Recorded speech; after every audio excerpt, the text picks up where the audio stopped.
if a pilot is flying around the curve of the Earth, then he should be dipping the nose down every 5 minutes. He should be dipping the nose down to stay around the curve. But the thing that really got me interested was, as you say, the gyroscope. In a plane there is an artificial horizon, okay, and it's based on a gyroscope. And if you spin a gyroscope on a surface, it will want to stay upright. You can twist and tilt the surface as much as you like, the gyroscope will stay upright. So if a plane has a gyroscope and it starts following the curve of the Earth, the gyroscope would stay upright, which means the artificial horizon will start to roll backwards. But it doesn't. That's absolute proof that a plane flies over a flat surface rather than a curved one. Because I asked the pilot on my last flight, you know, do you ever notice the artificial horizon rolling backwards? He said, no, but the artificial horizon has complex electronics in it to make sure it knows where it is on the Earth and it compensates. But I went to the manufacturer of the artificial horizon and they confirmed to me that it's completely mechanical, nothing electronic in it whatsoever.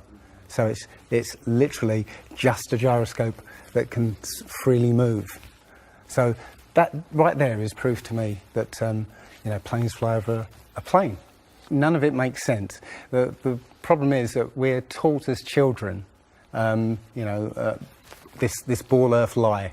And, you know, you might ask as a child, you know, what about the people in Australia? You know, they're standing on the bottom of the globe, won't they fall off? And your teacher says, no, gravity. And you go, oh, okay.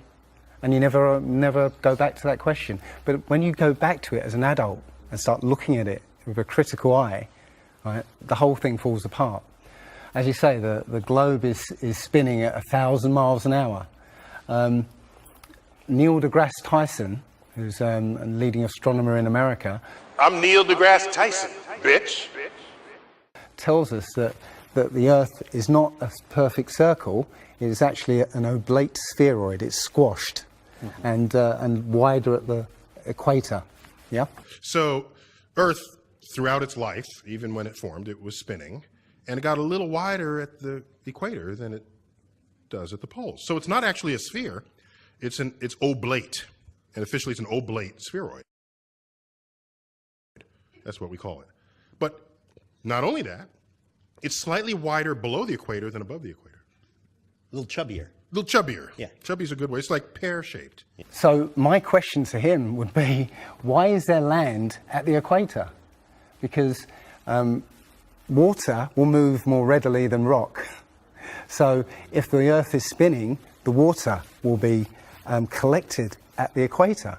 I mean, if you spin a wet tennis ball, okay, you spin a wet tennis ball, the water shoots off at the equator, essentially. So all the water will be gathered around the equator. So why is there land at the equator? Doesn't make any sense. The other thing that's about the spinning Earth is looking at the stars. Now, directly above the axis of spin is the pole star, Polaris, okay, directly over the North Pole. And we're told that the reason that all the stars spin around the North Star is because the Earth is spinning at 1,000 miles an hour. Okay, seems to make sense, because if you put a long exposure camera pointing at the North Star, you'll see the stars will make perfect circles around, perfect star trails. The only problem is the Earth is also orbiting the Sun at 67,000 miles an hour. Okay, the Sun is moving, dragging the Earth and all the planets up that way or that way at 600,000 miles an hour. So why do we see perfect circles? You know, because that's the slowest speed, that's slowest motion in that mix, And yet the Earth is moving 67 times faster that way and 600 times faster that way. So you should see the stars do all sorts of strange motions, but you don't. You only see them make these perfect circles. That tells me that it's the stars that are moving, not the Earth. The thing is, what the scientists will give you is calculations and and theories why that happens. But we have experience. We see things and they either make sense or they don't make sense. What the scientists do is substitute our common sense and our intuition for calculations and theory, and we're supposed to believe the calculations rather than what we experience ourselves. There was a famous experiment back in the 1800s in England called the Bedford Levels experiment. Now, the Bedford Levels is a canal that is perfectly straight for 6 miles. Okay, so what a chap called Samuel Rowbottom did was he took a telescope, put it in the water about 8 inches above the water, and he had a friend, in a rowboat with a flag on the back, row all the way to the other end, and he was able to see the flag on the back of the rowboat the whole distance. Now, according to spherical trigonometry, the curve of the Earth is 8 inches per mile squared. So over 5 miles, that's 5 times 5, 25, times 8, which is 200, works out, that's 200 inches, which works out at 16 feet. That means the boat should have been 16 feet below the horizon. He shouldn't have been able to see the boat. Now, the scientists will say, oh, refraction and this and light bending around the Earth and stuff. But the fact is, it's perfectly flat. And he in his book, he puts forward many arguments that show that, or many experiments that show the Earth is always perfectly flat. They say that you see the mast, go down last. It's literally just the way your vision works. Yeah, it's perspective and atmospherics basically. The limit of your vision is supposedly 3 miles. And then after 3 miles, you're supposed to see the boat start to go over the horizon. It's funny that Neil deGrasse Tyson again says that, explains that you can't see the curvature of the Earth from a plane. He says this, you can't see the curvature of the Earth from a plane because you're not high enough. The Earth is so big that you can't get high enough to see the curvature. Yet, you can apparently see a boat go over the curvature over the distance of 3 miles, which doesn't make sense. The thing is, when you look out and you see a boat start to go over the horizon, if you suddenly get a pair of binoculars and look, it comes back again. And once it goes out of the sight of your binoculars, if you get a telescope, it comes back again. It doesn't go over any curve of the horizon.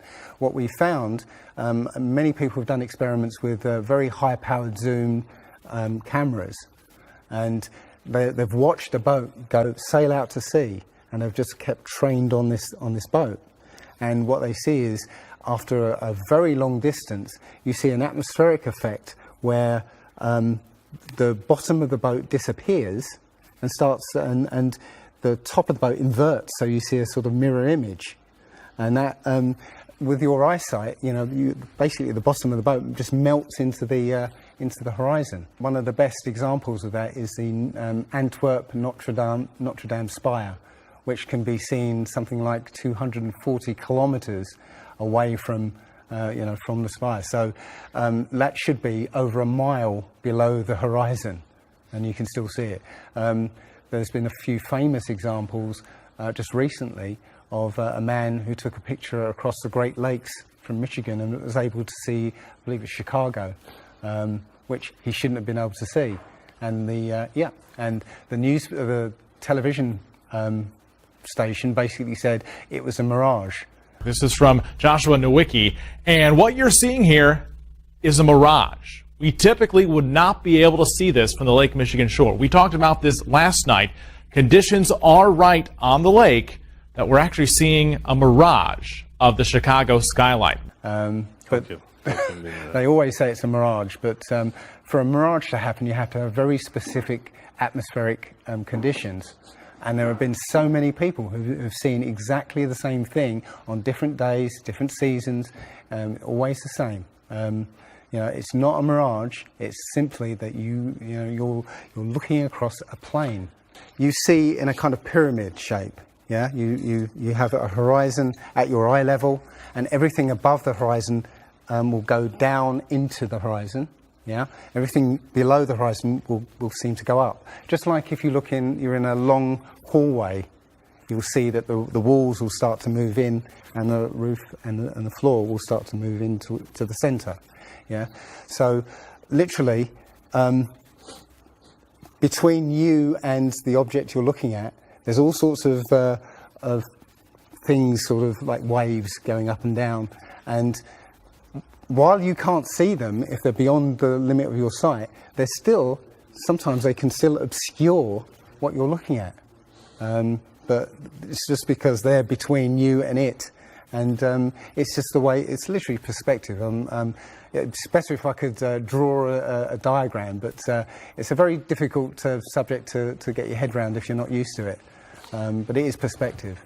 One sort of other proof is there's a place in Bolivia called Salar de Uyuni, which is a salt flat. It's literally 100 miles wide one way and 80 miles across. And it's perfectly flat. And when it rains, literally you get an inch of water, and it looks like a perfect mirror. Now, how does that happen on a sphere? Yeah, it shows you that, you know, if you're one end of this salt flat, you can see perfectly clearly the other end 100 miles away. So it's just showing you that you know, the Earth is flat, and without the effect of the waves in the sea, you'll be able to see a whole lot further. If you were to go to NASA and download one of their photos of the Earth in the moon's sky and put it in Photoshop, okay, drop the saturation and the levels down, you'll see that the Earth has been pasted in, because you'll see a rectangular box around the Earth. It's all fraud, it's all fake. Pretty much everything NASA puts out is fraudulent. There are no images of Earth from space. The only one that NASA actually claims is a photograph was from 1972, and it's the famous picture. It's got Africa sort of near the top, and it's the same picture they've been using for the last 40 or 50 years in every textbook. Every other image is what they call a composite. It's Photoshop. There was another layer to sort of simulate the atmosphere. And then there's this little bright spot. It's called the specular highlight. So it's the reflection of sunlight off of water. Those are the pieces, but you can't just slap them all together. It just didn't look realistic. It looks kind of flat, or the clouds are sort of too see-through. So I just hit Command Z a lot. There's artistry to creating the world. What I imagine it to be. Unfortunately, I'm not an astronaut. I've never been to space. But I've looked at these images over and over again, trying to sort of get the essence of it. It is photoshopped, but it's has to be. It is photoshopped, but it's has to be. It is photoshopped, but it's has to be. It is photoshopped, but it's has to be. And many of us have been looking at these images of Earth, including the one they called the Big Blue Marble, which was released in 2002, I think. Again, when you zoom into it with Photoshop, you'll see where they've used the clone tool in Photoshop to take a picture of one of the clouds and stamp it in various places around the picture. They got lazy. In another image, they've even photoshopped the word sex in the clouds, which is a subliminal tool they use to get people to sort of relate to something. They literally, you can look at this and you can find it on NASA's website. In a video I'm working on at the moment, I've got video from what they call the Galileo space probe, as it left Earth, it took a series of shots of Earth, apparently. And you see that over the course of 25 hours, the clouds never move. Okay. Now, I happened to find some pictures of satellite pictures of Earth, and I noticed that in these separately taken satellite shots, the clouds were exactly the same as the ones in the in this Galileo shot. So it's a cloud map. It would be very simple indeed to just silence everybody, you know, put an end to this topic once and for all, turn the Hubble round and show us Earth in real time, zooming in onto a place so that we can see what's happening at that place, and we know that there is something up there looking down on us from space. But they will not do it. They can't do it. It can't. It doesn't exist. It literally doesn't exist.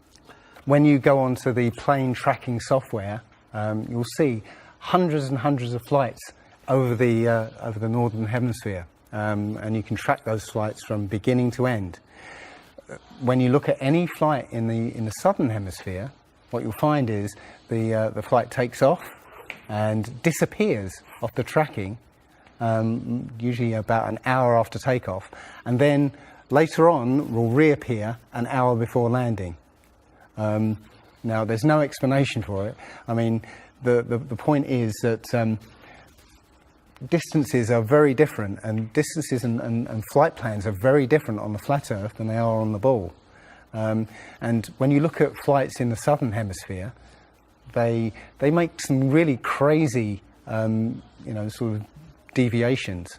So, for instance, if we look on here, let's say a flight from Cape Town over here to Australia, say Sydney in Australia, they will take you to Dubai first, somewhere around here. Yes. Just recently, there was a case of a woman who was pregnant on a flight, and she was her waters broke on the flight, and I think it was from the Philippines to Los Angeles. Mm-hmm. And again, if you look on this map, you're from around here somewhere to here. Okay. Now they were flying across, and literally her waters broke, and they had to divert. They had to land. So instead of either going back to the Philippines or going on to Los Angeles, they landed in Alaska. Which again, if you look on the flat map, it's again a straight path. Santiago, Chile to Australia, mm-hmm. right? Will usually stop in Los Angeles. Again, you can see on the flat map that it's again a straight path. It all seems to make sense, and if the only thing that would sort of confirm it or disprove it would be GPS. But you know, hey ho, GPS doesn't work in the southern hemisphere. This is an issue because there have been a few people who said they've taken flights that have taken only 14 hours, and they're direct flights from Australia to South America. Now, somebody has actually redrawn the flat map to take into account these the distances, and apparently the distances work out. I haven't seen the map myself, but I should be looking further into it. But yes, up until these people came forward, and again, I haven't seen any real evidence that they have taken these flights. They told me they've taken these flights, but who knows? They can actually advertise a flight that's direct. You know, they can price it out of the range of most people to take, and then if anybody does take it, they could cancel it.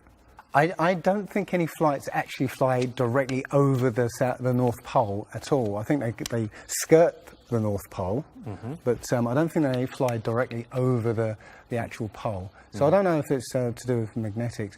The only thing I do know is that nothing flies over the South Pole, because again, on a flat map, the South Pole, the continent of Antarctica is the ring around the Earth. So you can't fly over the ring and get anywhere. That's why we're not allowed to go there. I mean, think about it. It's the only treaty that's all these countries have signed and never broken and completely agreed on. It's the only one. And, what treaty is there that everybody's agreed on?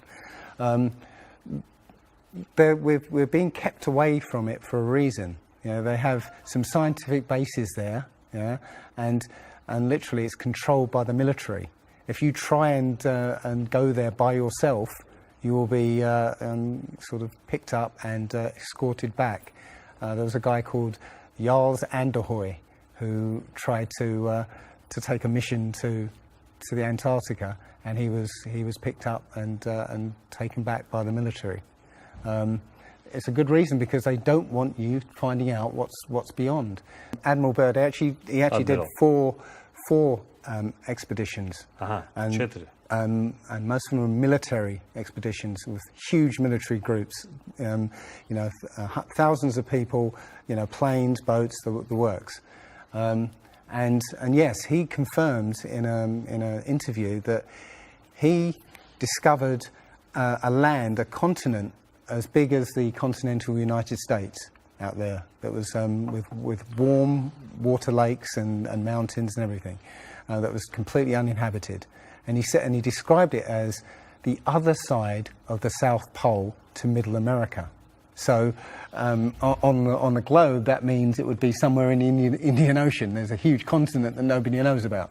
So yeah, there's more going on than meets the eye. The other thing is, after Admiral Byrd came back after his last expedition, Antarctica was sealed off, and both America and the Russians started firing nuclear missiles straight up. Now, in America, that was called Project Operation Fishbowl, and it came under something called Project Dominic. Well, Fishbowl makes sense, because it seems like Admiral Byrd found the edge of the dome, okay, while he was out there. And as soon as he left there, they started firing missiles straight up, I believe, to try and test how far that dome went. If you look at the footage of these explosions, what you'll see is an explosion. Well, when a bomb goes off in midair, it's a fireball. It expands in all directions and mostly up. Okay. Now, if you look at these explosions on Operation Fishbowl, they explode outwards in a ring, which means it's exploding against something, because it can't rise with the heat. So it's exploding against something and exploding outwards. Okay, and the middle of the explosion, you'll see it glows, hot, and then it cools over time. So it looks to me like they were exploding against a dome. Now, I said it was Operation Fishbowl, obviously Fishbowl, but there's a chap called Rob Skiba who discovered that the Project Dominic, the word Dominic means of the Lord, Fishbowl of the Lord. So I believe they clearly know that we're in an enclosed system, and Admiral Byrd found the edge, and they've tested to see how far it goes up. They will also say that if a sniper is trying to hit something a great distance, a couple of miles away, they have to take into consideration the spinning of the Earth, because they say that as the bullet leaves the muzzle of the gun, it's now independent of the rotation of the Earth. So, the Earth will spin away from where the bullet, and you have to take that into account. They say that about artillery shells as well, that it's not true. If that was true, a sniper would have to spend ages and ages calculating how to make that shot, and they don't. They literally take into consideration the wind and the elevation, and they don't take the Coriolis effect into consideration at all. Also, planes. If that works for bullets, if bullets, as soon as they leave the Earth, they're now independent of the spin, then why doesn't it work for planes? Yeah, there's a video on YouTube that actually tries to explain that the Coriolis effect works by using the example of a paper plane. You have to throw it. If you throw it north, the Earth will spin and the plane will land sort of east. But if you take the idea of a real plane, a plane would have to aim north to go east in that case. But that's not what happens. And if that was the case as well, planes would have to land on runways that are moving. And that would be impossible. But how is it that you can take a flight from London to New York and it will take exactly the same time as a flight from New York to London? Yeah, one's with the spin of the planet and the other one's against it. So it doesn't make sense. They'll say that the whole atmosphere is moving, yeah, with the planet, but that doesn't make sense either, because the atmosphere, say it's that thick, the top layer of the atmosphere will be moving slow, and as further you get in, will be moving faster. So how, if everything is moving like that, how do you get a light breeze that blows against the spin of the planet? How do you get a breeze that goes from north to south? It just doesn't make sense. And again, science will give you calculations and esoteric ideas, but you can go out and look for yourself, and you'll see what makes sense and what doesn't. The other thing is that we have senses to be able to sense acceleration. You get in a car and somebody puts their foot down, and you get thrown back in your seat. You can feel the acceleration. Yeah, you can feel changes, very minute changes of acceleration.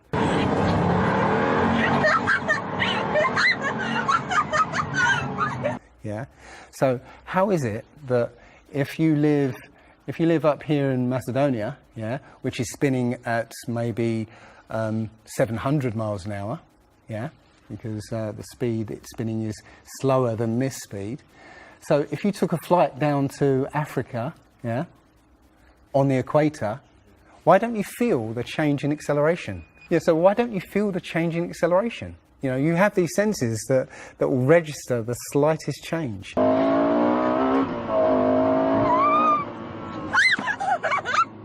Yeah, but you get off the plane there and you don't feel dizzy, because now you're moving a lot faster.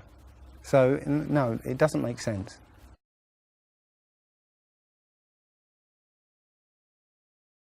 Well, you saw from his balloon when he stepped out on the platform, the curvature of the Earth. Yeah, it looked very obvious. Oh, everybody pointed it and said, "Oh, look, there's a curvature." But when you actually looked at the ground, when you looked at the Earth, well, it was New Mexico. That's where he jumped. The whole Earth that you saw there was New Mexico. So if that was a curvature, the Earth must be very, very small indeed, and New Mexico must take up a huge part of it. Yeah, it was a fisheye lens to curve that, to make that curve. And when he jumped, it took, I think it took him like 2 hours to get to that height. Yeah, he went straight up. In that 2 hours, the Earth should have rotated away quite a distance, but I think he only landed something like 70 kilometers away from where he sort of went up in the first place, and that can be attributed to the wind. So no, I mean there's no proof whatsoever. There is so much to this. As I said, if you start looking and asking questions about the very basic things, you'll find that the answers you were given as a child just do not make sense.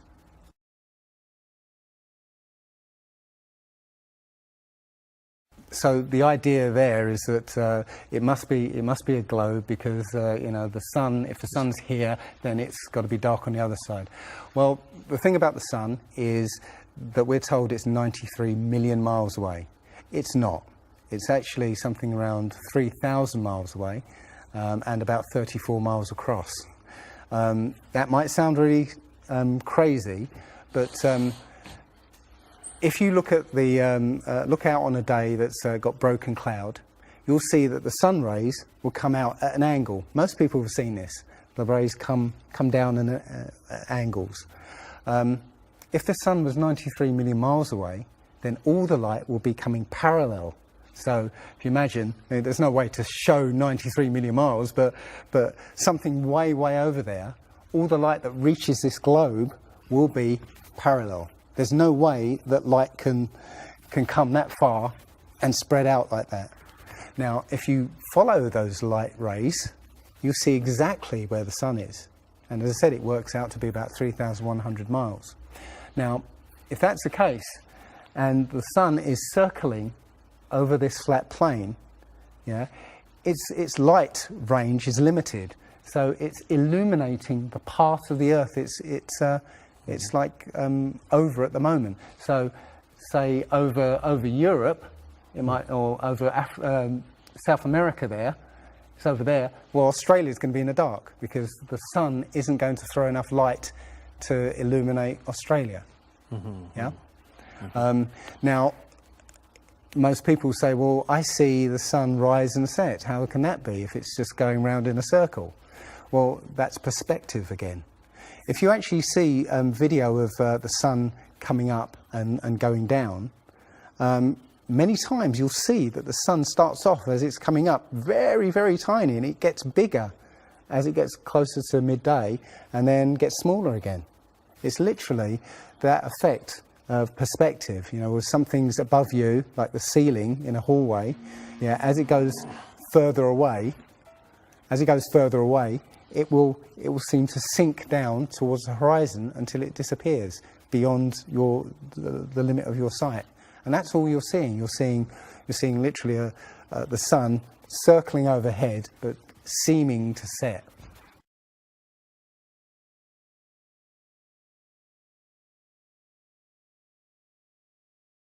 There was a team in California that launched a rocket 75 miles up. And you can find this video on YouTube.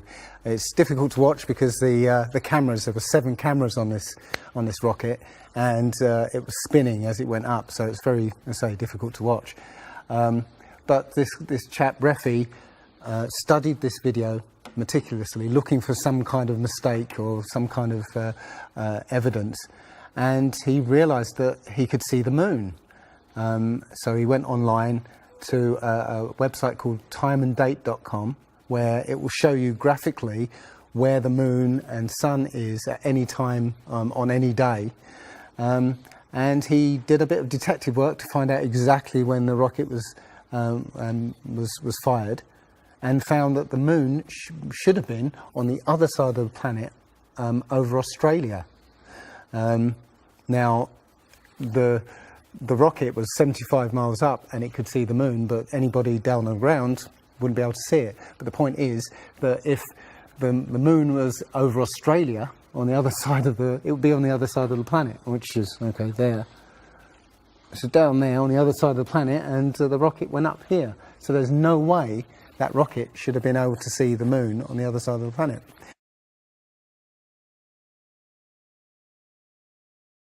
If you watch the trajectory of the space shuttle, it doesn't go straight up. It always goes in a curve and out to sea. The point is that they actually go horizontal. The space shuttle goes horizontal. It never goes any further up. It goes horizontal, very, very low down in the atmosphere, because it drops its external tank while it's still in the atmosphere. So, you know, it's still in the atmosphere while it's horizontal, so it never gets any higher, and it goes out of sight, not because it goes too high, because it goes too far downrange. And it seems that nobody's ever on the space shuttle, and the proof of that is the Challenger disaster. In, I believe it's 1986, the Challenger exploded just after takeoff and killed 7 astronauts. But it turns out that 6 of the astronauts are still alive, and most of them are using their original names. And you can find pictures of them. They're using the same names, and they're doing ordinary jobs now. Teachers, lecturers, lawyers, whatever, but they're still alive. I think it's a mock-up. I think it's an empty shell and literally just dishes in the sea, out of sight. And they have a plane that's mocked up to look like a space shuttle, and you can see whenever the space shuttle lands, you can hear it. It's a loud jet engine. You watch any video of the space shuttle landing, you can tell it's a jet engine. It's a jet-powered aircraft. That's it. It's not a glider. In my video, I show you a glider, how that seems, and then I show you the space shuttle, and yeah, it's not a glider. It's an aircraft, and that's what they're fooling us. They're taking billions of dollars in and giving us images and fake planes for that 10 billion, you know, however many billions of dollars it is. That you've got the external tank and the space shuttle. Yeah, it's like horizontal at this point, and then they drop the tank. Okay, now the space shuttle isn't powered at this point because the tank has all the fuel. Yes. Okay, so when the engine stops, the tank is dropped. Basically, the space shuttle and tank should follow the same path because neither of them are powered. They should both fall in the same way. Now, because the tank has all the fuel, those pods on the back of the space shuttle aren't fuel tanks. They have a very, very small amount of fuel in there for orbital manoeuvring. But from this point, which again is still in the Earth's atmosphere because the tank, you know, is falling there, it now has to go from there into orbit. They haven't got the fuel there to insert it into orbit.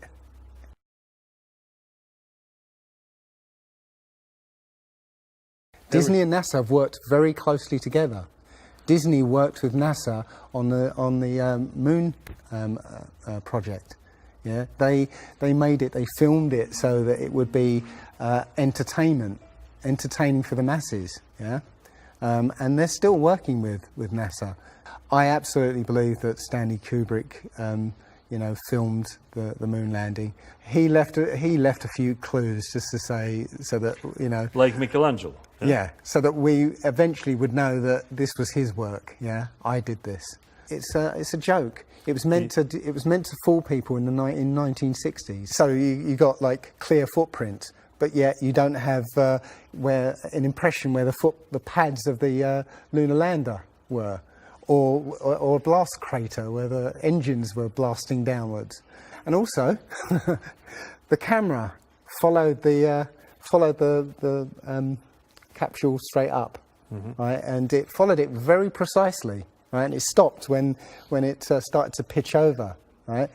Now, NASA says, "Oh, we did it remotely." Well, there was a 2 or 3 second delay between sending signals and the camera starting to respond, and then another couple of seconds for them to see what's happened. So it's next to impossible to get that sort of accuracy with that kind of and it's only done once. I mean, they can't sort of keep doing it over and get it right. You know, they do it once and they got it right the first time. So no, it's either they left an astronaut on the moon to film them, or it was fake. It was fake. It was absolutely fake. There's not too many people involved in this. I mean, NASA controls space as such. The other agencies have popped up, but literally it's a money-making scheme. NASA makes, you know, hundreds of billions of dollars a year. Dobra, Rusy. Okay. The Russians, okay, they're getting in on the act as well. You know, they make money from this. And have you seen the imagery that they put out? The Chinese have put out, or I think it was the Japanese that put out images of Earth from the moon, and it looks even more fake than NASA's ones. It's a money-making scheme, and they're all joining the bandwagon. But you know, that isn't the first thing that's been hidden over the years. I mean, we're all driving petrol cars because because 100 years ago, the Rockefeller family basically cornered the market on oil, and the car industry was going electric. So, you know, all cars would have been electric from the get-go, but they basically forced everybody to use petrol cars, and have hidden this secret. And literally, you know, we could be running around in electric cars that have unlimited mileage by now, but we're still using these 100-year-old machines, dirty machines, because of a secret that's been kept. It's easy. If everybody's been trained into believing that this is real, right, and there's space, and it's within our interest to explore space and you know, go to the moon, go to Mars, yeah, people will pay for it, and they're making billions. And yeah, there's more to it, because I believe there's a big deception coming, and it's to do with aliens, because now since Roswell, 1947, that was the first time anybody had ever understood the idea of aliens. But since then, we've been bombarded with science fiction and the idea of aliens, and most people believe there are aliens out there. So they've prepared us for an alien invasion or an alien saviour. And I think the flat Earth came along at the right moment to educate people, to make people believe or understand that we've been lied to.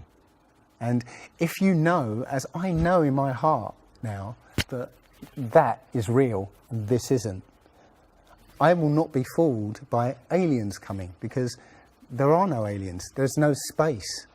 Yeah, it's all fantasy by Disney and NASA.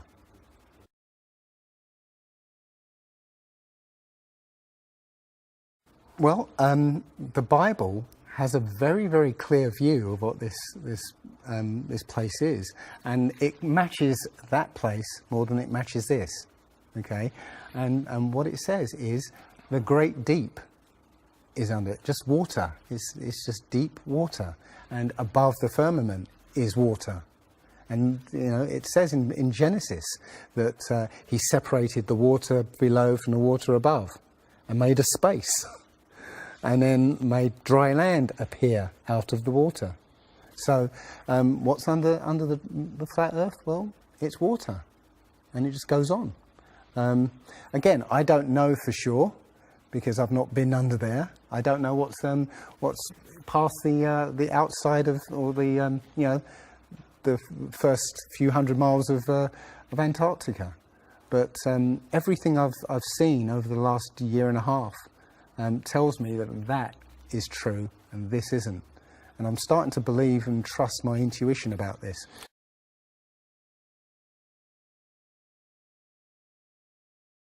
Nobody has actually really gone all the way across Antarctica. Yeah. Now there are millionaires out there who could, you know, assemble the resources to make an expedition and completely, you know, go across and chart Antarctica and make a name for themselves, being the first person to do that. Yeah. But nobody ever does. One thing I was going to say, which is slightly totally off topic, but the topic I really want to go to is that people, ordinary people, have become scientists through this.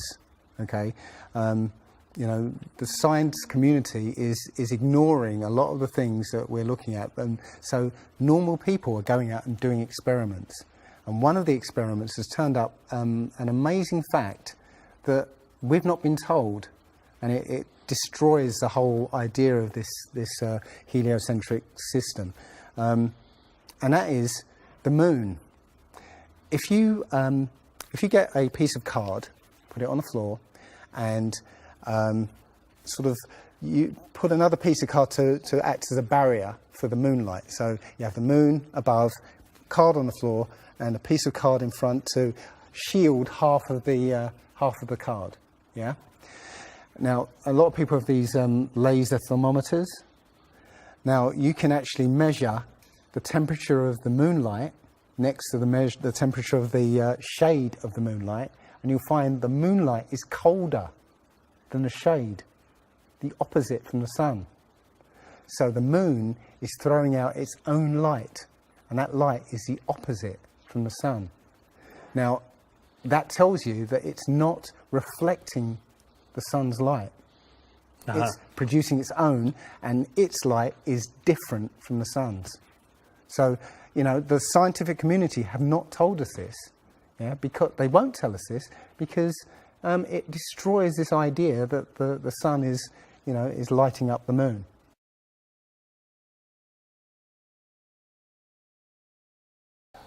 This world is very different from what most people think it is. There are very powerful people who essentially rule this world right now. And the ordinary person is a slave in this world. And slaves aren't educated. You know, they're taught what they need to, or, you know, they need to know, that's it. They're not taught truth. They're taught what they need to know, and so you're taught enough so that you can, you know, do the paperwork and operate the machinery, but you're not meant to know what's really going on, because that's the power they have over us. They know what's going on, you know, how this world works. We don't, so they can control us. One of the things about slavery is the slaves weren't freed. They were never freed. When the 14th Amendment or 13th Amendment, I can't remember which one, actually made everybody a slave. If you're a citizen of a country, you're a slave. That's what a citizen is. So they literally extended the slavery to everybody and made it an open prison, and that's where everybody in the world lives now. We're slaves to very powerful masters. We don't see bars. No. Yeah? The bars are the borders of the country. Right? You have to use a pass to get out, and they'll let you out if you show them your pass. Yeah, and sometimes they won't let you out. You know, as I was coming here, I was lining up to go on the plane, and somebody in front of me was told, no, you can't fly. They found something in your bag, so you can't fly today. So, you know, we have, as I said, we have natural rights to travel anywhere on this earth. We were born on this earth. We have the right to travel anywhere. But our masters have kept us in small, open prisons that you need to get permission to move around.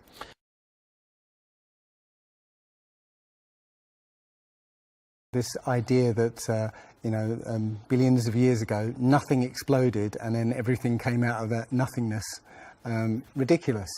But they try to make you believe that, that the idea that a supreme being, a creator, created this is ridiculous compared to that idea. I mean, you know, if you look at it objectively, you know, I would lean towards a creator because, you know, there's so much that points to, you know, the fingerprint of a creator. But it's no less ridiculous than nothing exploding and becoming something. In my opinion, the Big Bang theory and the theory of evolution and the ball Earth theory are all interlinked, and they're all there to make us feel as though we're insignificant. We're small, tiny, miniature, unimportant pieces of slime crawling around on a speck of dust in an infinite universe. If that's true, and there's no purpose, there's no meaning to anything, then our owners can do whatever they want with us. Then, you know, this is all accidental, so food can be genetically modified because it's imperfect. You know, we can be modified because we're imperfect. You know, if we realise that this is the universe, and complete universe. Yes, this system is is everything. Everything that NASA has put out is CGI, is fake. Okay, You know, people say, I think you mentioned it, you know, if you look out into the universe, you see that the moon is round, you know, spherical, and the planets are spherical, and so why are we flat? Well, how do you know that the planets and the stars are spherical? You know, all you get is, if you look for a telescope, you see a flat disk. If you think you see a spherical shape there, well, it needs two eyes to resolve 3D. If you're looking for a telescope, you can't see anything in 3D. It's going to be flat anyway. So all you see is a flat blob of light. It's only NASA that's given you these beautiful pictures of so-called planets and stars. Yeah. So it's a fallacy to say, well, everything else out there is spherical, so we must be. You know, how this is special. You know, so why? It's like saying a basketball is round, so why isn't the court round? You know, it's a fallacy. So this idea of a ball Earth, theory of evolution, the Big Bang, is all about making us feel nothing, so that we can be used. If everybody realised how special we all are, how unique every single life is, then this whole world would change overnight. We wouldn't allow ourselves to be used by this cabal. We wouldn't allow this planet to be destroyed, because they're destroying it because, oh, it's just an accidental planet, one of millions. We've found other Earths, you know. Eventually, if this one gets too messed up, we'll go to another one. No, this is it. So if we all realise that, then we wouldn't allow all these things that are going on. It's all about control. There are a small group of people who want to control the world, and because there's so many of us out there, you know, they can't control us directly. They can't, you know, this small group of people can't, you know, come round to all of us and control us directly. So they must use our own minds, our own hearts and minds against ourselves. And this is what they've done. They've educated us into this world, into this globe spinning, you know, heliocentric Big Bang evolution world, which makes us nothing.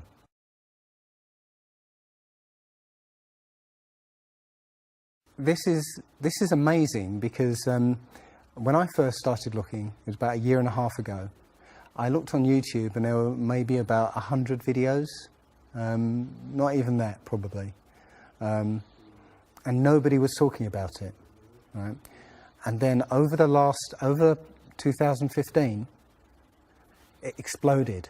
There are thousands and thousands and thousands of people looking at Flat Earth now.